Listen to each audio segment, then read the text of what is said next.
하나님의 말씀 요한복음 14장 11절부터 14절까지 다 같이 읽겠습니다. 내가 아버지 안에 있고 아버지께서 내 안에 계심을 믿으라. 그렇지 못하겠거든 행하는 그 일을 인하여 나를 믿으라. 내가 진실로 진실로 너희에게 이르노니 나를 믿는 자는 나의 하는 일을 저도 할 것이요 또한 이보다 큰 것도 하리니 이는 내가 아버지께로 감이니라. 너희가 내 이름으로 무엇을 구하든지 내가 시행하리니 이는 아버지로 하여금 아들을 인하여 영광을 얻으시게 하려 함이라. 내 이름으로 무엇이든지 내게 구하면 내가 시행하리라. 아멘. 예수 그리스도께서 말씀이 육신이 되어 이 땅에 오신 것은 하나님 아버지의 뜻을 온전히 이루기 위함입니다. 요한복음 4장 34절에서 예수님께서는 나의 양식은 나를 보내신 이의 뜻을 행하며 그의 일을 온전히 이루는 이것이니라 라고 말씀하십니다.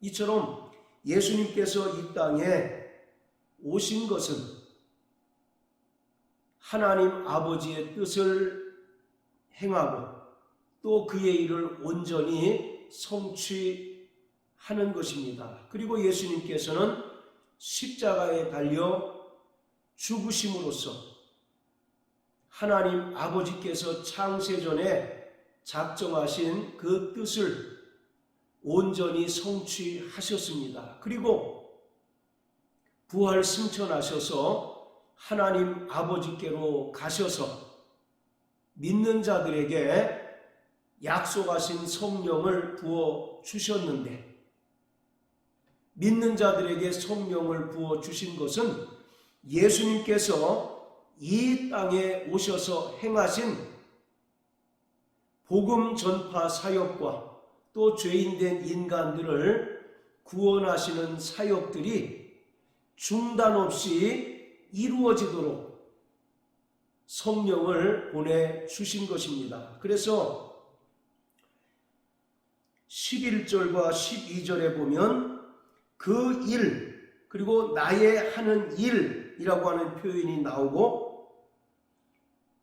또한 이보다 큰 것도 하리라 라고 말씀하고 있습니다. 이처럼 여기서 일 또는 큰 것이라는 것은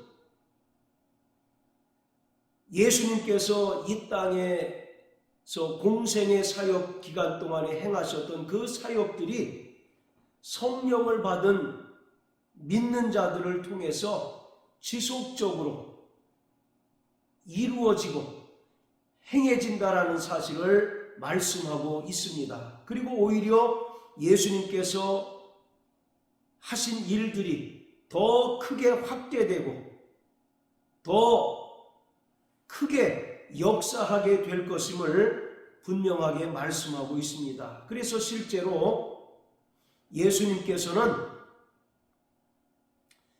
주로 이스라엘 지역과 그 인근에 있는 이방인 지역 그리고 유대인들에게 복음을 전파하셨지만 성령을 받은 믿는 자들을 통해서 복음의 지역적 한계와 민족적 한계를 뛰어넘어서 유다와 사마리아와 이제는 땅끝까지 이르러 복음이 전파되게 되었던 것입니다. 예수님께서는 이스라엘 집에 잃어버린 양 외에는 보내심을 받지 않았다라고 말합니다. 그리고 또 마태복음 10장에서도 제자들을 전도여행 보내시면서 이스라엘 집에 잃어버린 양 외에는 가지 말라고 당부하셨습니다. 이처럼 예수님과 12명의 제자들의 주 전도 대상과 전도 지역은 주로 이스라엘 지역이었고 그리고 유대인들 대상이었지만 이제 예수님께서 아버지께로 가셔서 약속하신 성령을 믿는 자들에게 부어 주셨고, 또 믿는 자들이 이제 복음을 전파하게 되었는데, 이제는 지역적이나 또는 민족적 경계를 초월해서 모든 민족, 또 땅끝까지 이르러 예수님의 증인으로 역사하게 되었고, 또 복음을 전파하게 되었습니다. 그래서 나를 믿는 자는 나의 하는 일을 저도 할 것이고 또한 이보다 큰 것도 하리라 라고 하신 것은 예수님께서 이 땅에서 행하시고 또 이루신 하나님의 뜻이 성령을 받은 모든 믿는 자들을 통해서 지속적으로 이루어지고, 또 그러한 사역들이 더욱더 크게 확대될 것을 말씀하고 있는 것입니다. 이처럼 성령이 이 땅에 오셔서 믿는 자들 가운데 임하셔서 행하시는 사역은 철저히 죄에 대하여, 의에 대하여, 심판에 대하여 세상을 책망하시는 사역이었습니다. 요한복음 14장 8절부터 11절까지입니다. 그가 와서 죄에 대하여, 의에 대하여, 심판에 대하여 세상을 책망하시리라. 죄에 대하여라 함은 저희가 나를 믿지 아니하며, 의에 대하여라 함은 내가 아버지께 가니 너희가 다시 나를 보지 못하며, 심판에 대하여라 함은 이 세상 임금이 심판을 받았음이니라. 성령이 오셔서 성령을 받은 믿는 자들을 통해서 세상을 책망하신다고 말씀합니다. 여기서 책망이라는 말은 꾸짖고 또 엄히 훈계하고 깨닫게 한다라는 의미가 있습니다. 그래서 성령이 믿는 자들을 통해서 이 세상을 향하여 죄가 무엇인지를 분명히 깨닫게 하는 것입니다. 그리고 오직 의는 예수 그리스도밖에 없다는 사실을 깨닫게 하고, 또 예수님께서 십자가에 달려 죽으시고 부활하심으로 말미암아 이 세상 임금인 마귀가 이미 심판을 받았고, 또 예수 그리스도를 믿지 않는 자들도 이미 심판을 받고 정죄받았다는 사실을 깨닫게 하는 것입니다. 이로 인해서 저들이 죄에서 돌이켜 하나님의 의이신 예수 그리스도께로 돌아와서 생명을 얻고 또 심판에 거하는 자가 아니라 이제는 영생을 얻는 자가 되도록 하는 일을 하기 위해서 이 땅에 성령이 임하시고, 또 그러한 일을 믿는 자들을 통해서 감당하게 하시는 것입니다. 그래서 예수님께서 아버지께로 가셔서 약속하신 성령을 부어주심으로 예수님께서 행하신 그 사역들이 이 땅에 살아있는 모든 믿는 자들을 통해서 중단 없이, 공백 없이 지속적으로 역사하도록 성령을 부어주셨습니다. 골로새 1장 24절에 보면 사도 바울은 예수 그리스도의 남은 고난을 그의 몸된 교회를 위하여 내 육체에 채운다라고 말씀합니다. 이것은 예수님의 고난이 뭔가 충분하지 않다는 이야기가 아니라 예수님께서 이 땅에 오셔서 행하신 모든 사역과 공적인 일들이 그의 몸된 교회를 통해서 지속적으로 이루어지고 성취되도록 하기 위해서 끊임없이 그 일을 감당함에 있어서 고난당하는 것을 감내하고 감수해야 된다는 것을 말씀하고 있습니다. 예수님께서 죽으시고 부활 승천하신 후에 약속하신 성령이 이 땅에 임하자 영적 그리스도의 몸인 교회가 생겨나게 되었습니다. 그리스도의 몸된 교회와 또 성도들의 존재 목적은 예수님께서 이 땅에서 하셨던 복음 전파와 죄인들을 구원하는 사역들을 중단 없이 지속하는 것입니다. 그것을 위해서 성령이 오셔서 교회가 생겨나게 되었고 또 구원받은 자들에게 성령이 충만히 부어지게 된 것입니다. 자, 그리고 14장 13절 14절에서 예수님께서는 기도에 대해서 강조하고 있습니다. 너희가 내 이름으로 무엇을 구하든 내가 시행하리라, 이와 같이 말씀하고 있습니다. 이 말씀은 성령을 받은 모든 믿는 자들이 이 땅에서 예수님께서 행하셨던 그 공생의 사역을 지속적으로 감당하기 위해서는 절대적으로 기도해야 한다는 것입니다. 기도하지 않고서는 주님께서 맡겨주신 거룩한 사역을 감당해낼 수 없다는 것을 예수님께서 기도를 통해서 강조하고 있습니다. 13절 14절에서 계속 내 이름으로 무엇이든지 내게 구하면 시행하리라 라고 기도에 대해서 강조하고 있습니다. 즉 성도들이 기도해야 하는 것은 주님께서 아버지께로 가시면서 이 땅에 구원받은 모든 성도들에게 맡겨주신 그 거룩한 사명을 온전히 감당하기 위해서 절대적으로 기도가 필요하다는 것입니다. 기도하지 않고서는 우리가 정상적인 신앙생활을 유지할 수 없고, 기도하지 않고서는 주님께서 맡겨주신 그 사명을, 그 사역을 온전히 감당해낼 수 없습니다. 그렇기 때문에 우리는 성령 안에서 무시로 기도하는 자가 되어야 합니다.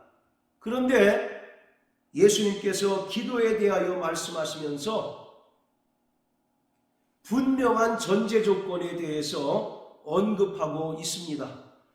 내 이름으로 무엇을 구하든 내가 시행하겠다라고 말씀하고 있습니다. 그리고 14절에도 내 이름으로 무엇이든지 내게 구하면 내가 시행하겠다라고 말씀합니다.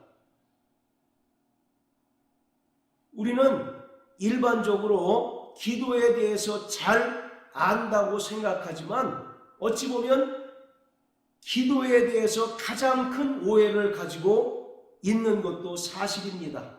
많은 사람들은 기도가 마치 도깨비 방망이인 줄 착각하고 있다는 것입니다.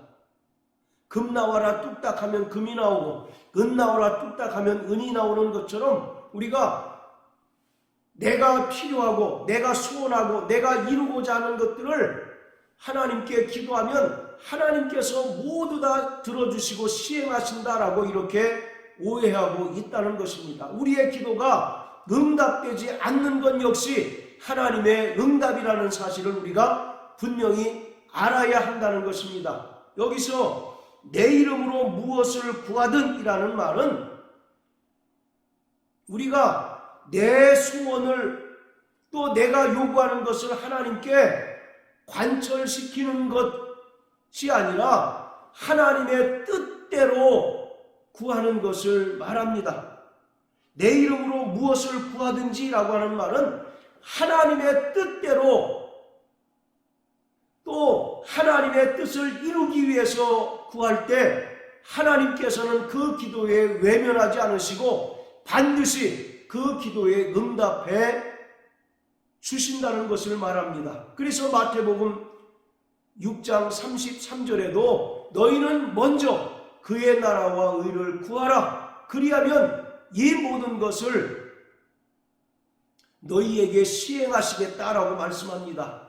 먼저 하나님의 나라와 의를 구하라는 것입니다. 즉 하나님의 뜻을 구하라는 것입니다. 그리고 나를 향하신 하나님의 뜻이 이루어지는 통로로 기도를 활용하라는 것입니다. 그럴 때 하나님께서는 우리가 살아가는 동안 필요한 모든 것들을 다 채워주신다라고 말씀합니다. 그래서 구원받은 성도들은 이방인들과 같이 무엇을 먹을까 마실까 입을까 이것을 우선적으로 기도하는 자가 아니라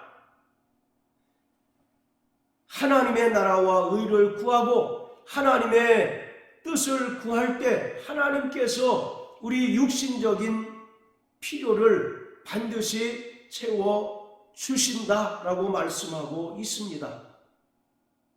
따라서 우리는 기도에 대한 오해를 수정해야 하는 것입니다.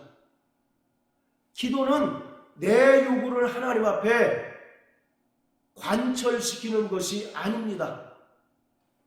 하나님께 떼쓰듯 끈질기게 요구해서 내 필요한 것을 하나님께 얻어내는 것이 결코 기도가 아닙니다. 하나님께서는 그러한 기도에 대해서 어쩌면 귀를 막고 계실지도 모른다는 사실을 우리는 분명히 알아야 한다는 것입니다. 자, 요한일서 5장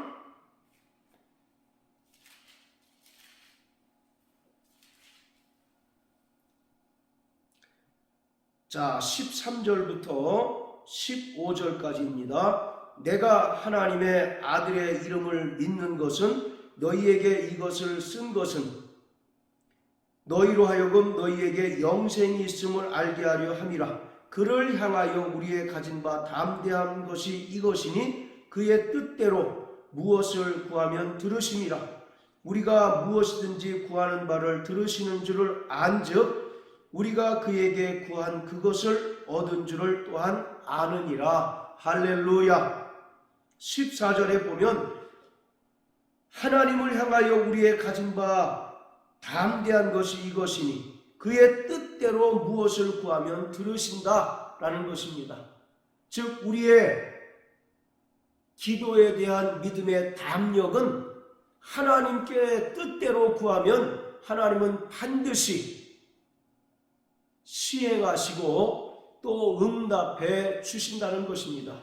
야고보서 4장에 보면 너희가 얻지 못함은 구하지 않은 연고요 구하여도 얻지 못하는 것은 잘못 구했기 때문이다 라고 말씀하고 있습니다.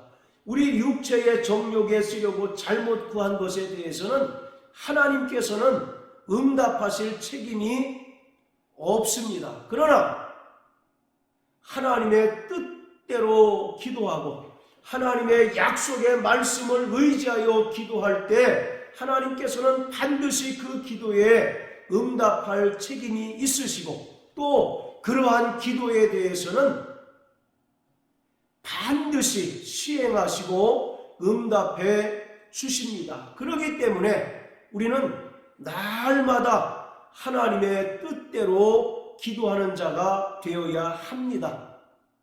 하나님께서는 성도들의 기도의 분량이나 기도하는 열심을 보시고 응답하실지를 결정하시는 분이 아니라 하나님의 약속의 말씀을 의지하고 또 그의 뜻이 이루어지기를 사모하여 간구할 때 하나님께서는 그러한 기도에 대해서 반드시 응답해 주십니다.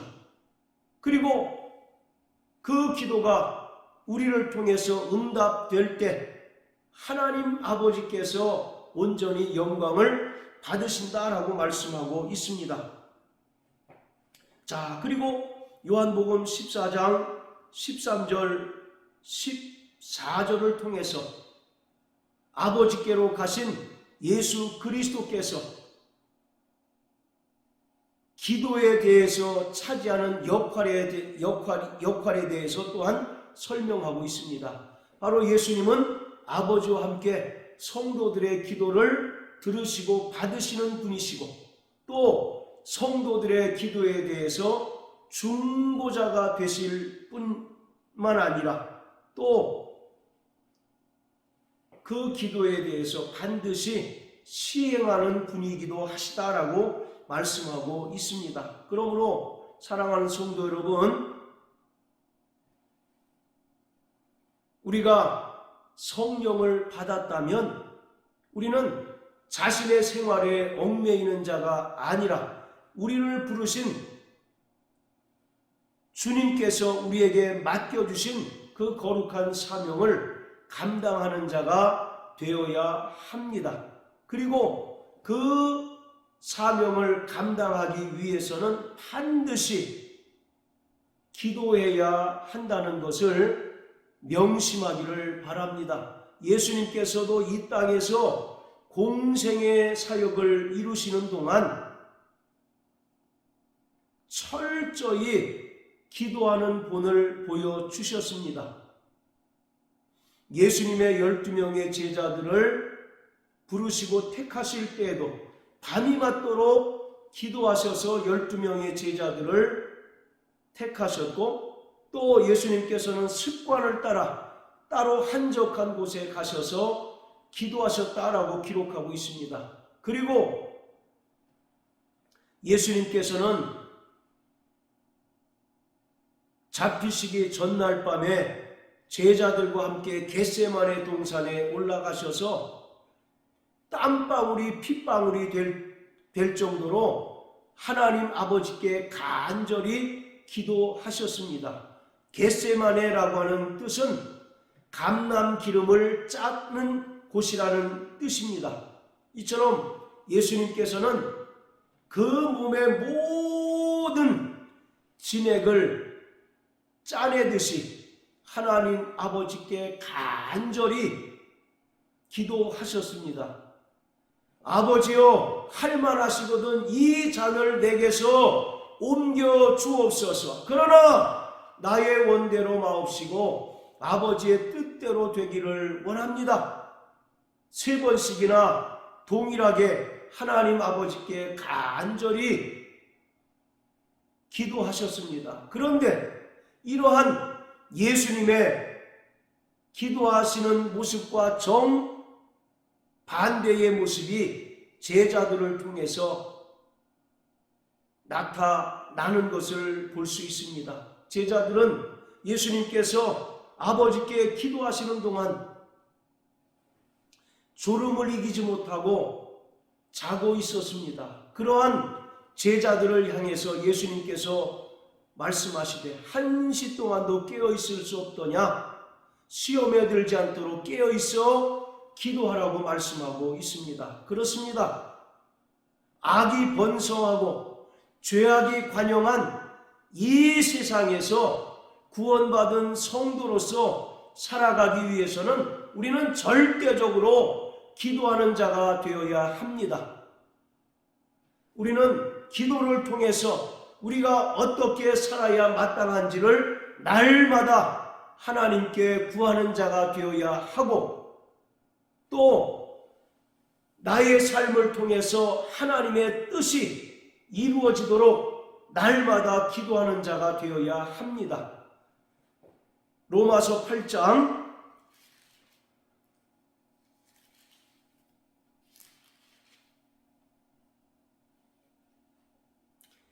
26절입니다. 이와 같이 성령도 우리 연약함을 도우시나니 우리가 마땅히 빌 바를 알지 못하나 오직 성령이 말할 수 없는 탄식으로 우리를 위하여 친히 간구하시느니라. 우리는 하나님의 뜻을 알지 못합니다.